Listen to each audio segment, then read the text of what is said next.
What's good, people? Welcome to another morning with Gifted. How's everybody doing? Hope everybody feeling well. We're here again for the NBA playoffs. Consistency is the key.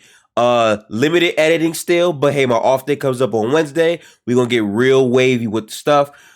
Make sure to like and subscribe. I post a lot of NBA content. There will be a lot more breakdowns and uploads on the channel. Also, follow me on Twitter at GiftedXPlay. All my links are down there. I host a Spaces panel, which is kind of like Clubhouse, where you can talk to me and interact about basketball. We do that on Mondays and Fridays, and on Wednesday we're going to be breaking down film. So tap in. But NBA fans, I'm so happy, bro. The playoffs are here. Day 2 was amazing. A lot of good games. Specifically though, man, like as you can see from the background we have here, the Celtics and the Brooklyn Nets did not disappoint.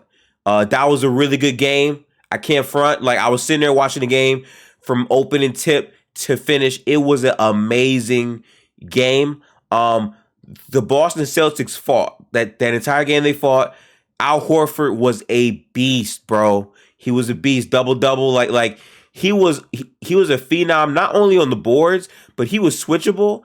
And the way that Boston played defense on Kevin Durant, and I want to preface this, right? Like, we all understand who Kevin Durant is, how elite of an offensive talent he is, but the way Boston threw bodies at him consistently, they had Kevin Durant in a jail cell. It was very hard for him to score.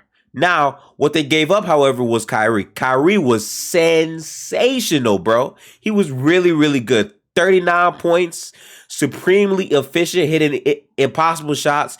There was one shot where he had Jaylen Brown in the corner, and he literally just jabbed him to death, went up 3. Like, he was phenomenal, right? But going into the series, if you go back to my playoff prediction video, which you should because it was a really good video, I said the Boston Celtics, I had them winning in 6. And the reason why is they just have a better team. If you notice, Nash went small, and he had a lot of small guards out there. He had Dragic out there. He had Seth Curry out there at a point. Patty Mills out there. They just did not have the wing depth. And when you're looking at that and you're going up against Boston, A, that means your rim protection is very mid to not good. And then B, you have a lot of players that the Boston Celtics can target defensively. And if you looked at the way that the game closed out, Nash didn't, like, it was more so Kyrie save us. Give Kyrie the ball. You be the superstar for tonight, and you save us. And even though KD hit a big shot towards the end as well, if you notice, like, they loaded up on Kyrie heavily. And then even when Kyrie hit that 3, which a lot of people thought was the dagger, they simply went down. They exploited another mismatch. Jaylen Brown gets an easy 2 for 1. And then they get down on the other end, clamp up Kyrie, get the ball going, and there was the play, which I will be showing at some point. That might be the play of the series, but literally, Jayson Tatum moves beautifully without the ball. Kevin Durant is guarding him, but he's ball watching because there's like 6 seconds left in the game. He's not focused on Tatum. Tatum slips right past KD, gets to the rim. Boston moves the ball beautifully, and Jayson Tatum spins for the game-winning layup. Amazing game. Amazing game. And by the way, just real quick, NBA fans, I gotta get this slander off. I don't really believe this, but it's funny. I just want to say Pascal Siakam wishes he could spin like Jayson Tatum. That's a fact. Okay. But honestly though, in all seriousness though, this game was amazing. I can't wait to watch more of this series. The Celtics played phenomenal, outstanding defense. Marcus Smart showed why he's a defensive player of the year candidate. He was phenomenal in this game. And yeah, Tatum and Brown also did their things. We got to see how this holds up, but this is going to be a phenomenal series. I hope it goes 7 games personally, but I still have the Boston Celtics in 6. We're going to see what happens. But moving on to some of the other games, I don't know why I'm going to this game next, but the Suns versus the Pelicans, man, I want to tell you something, right? I'm a Warriors fan. I knew the Suns would come out with a sense of urgency because after seeing what the Warriors did to the Nuggets, The Suns want that same respect as the team in the Western Conference.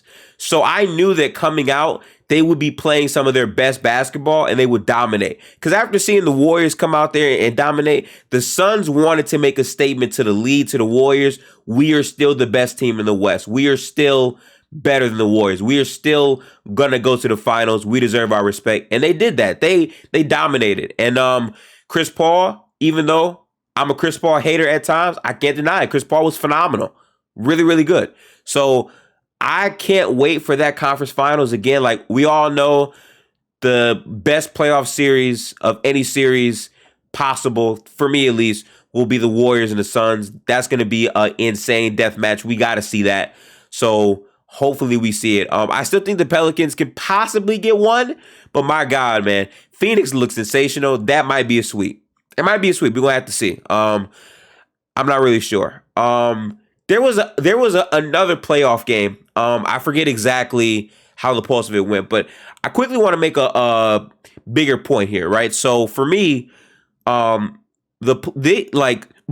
far this playoffs, I gotta say, like, this really might go down as one of the better playoffs in the past 10 years, just because the first round matchups are so appealing to watch. Like, there's so much good basketball going on. There's so many things to key in on and focus on that there's a lot of stakes for a lot of players to, like, prove themselves, make their names, all of that stuff. And I think for the game that I'm going to go to next, that's a prime example. The Heat versus the Hawks. Now, I want to be clear. I am not a Trae Young hater. Hawks fans, I made a video earlier where I was bashing a Hawks fan, but that's because some of y'all Hawks fans be talking crazy, right? But no disrespect. I just think when it comes down to Heat versus Hawks, I think I said this in the beginning of the season, which, again, go to my preseason predictions video. I had the Hawks as a 4 seed. I said that the Heat provide them mismatch problems, specifically because if Trae Young is running high pick and roll, but you have Bam Adebayo on the court with a bunch of switchable, lengthy defenders, and you have Jimmy Butler and Bam communicating, that's going to be hell for him to have to, like, create offense against. And what you saw yesterday was literally they were playing insane defense. It was really scary.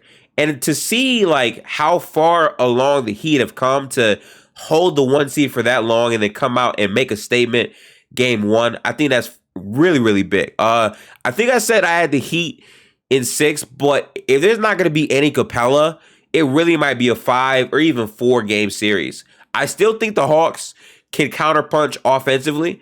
I think Trae Young will play better. He's Trae Young, you know what I'm saying? But I think that the Heat just have too many bodies. They have too many, like, athletic freaks, and they still have the best coach in the series in Spoelstra. So to me, I think the Heat just have so many, like, matchup advantages that it's going to be wild to watch. And Jimmy Butler is looking like a playoff riser. So we're going to have to see how that stacks up. Also, that ties back into my YouTube short about Tatum versus Jimmy Butler. We're going to see how things go because Tatum was phenomenal. So was Butler. So we're going to have to see exactly how all of that shapes out. And unfortunately, this brings us to the last game, which is Bucks Bulls. Now, I, on this channel, have repeatedly stated that DeMar DeRozan was the MVP candidate. I think he's been playing lights out basketball for the entire season. I really, really do.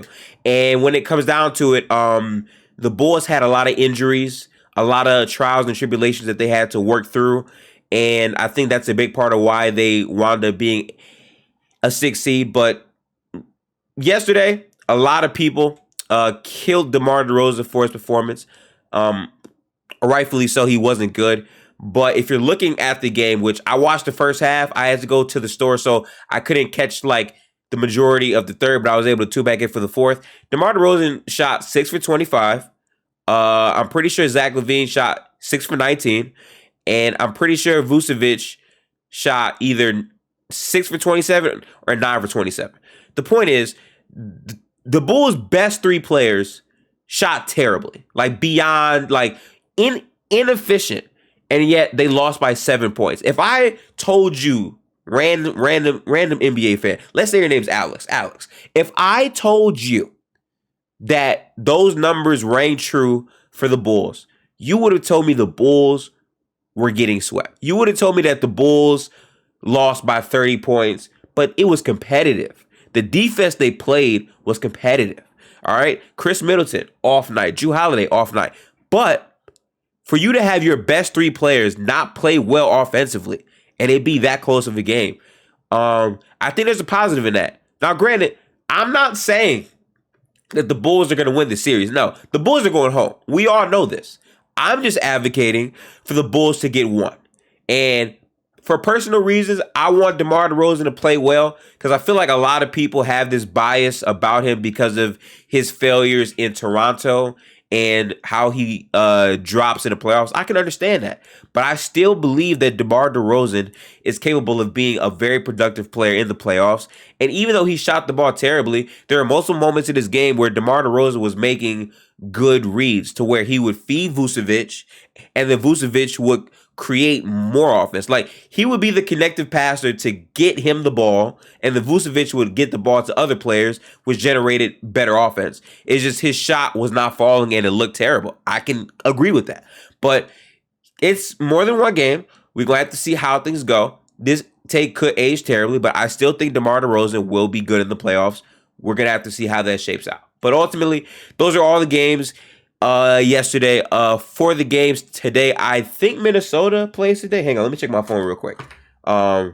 This might be ghetto, but it's like literally I have work in a couple minutes, so I'm not gonna edit this part out. Sorry.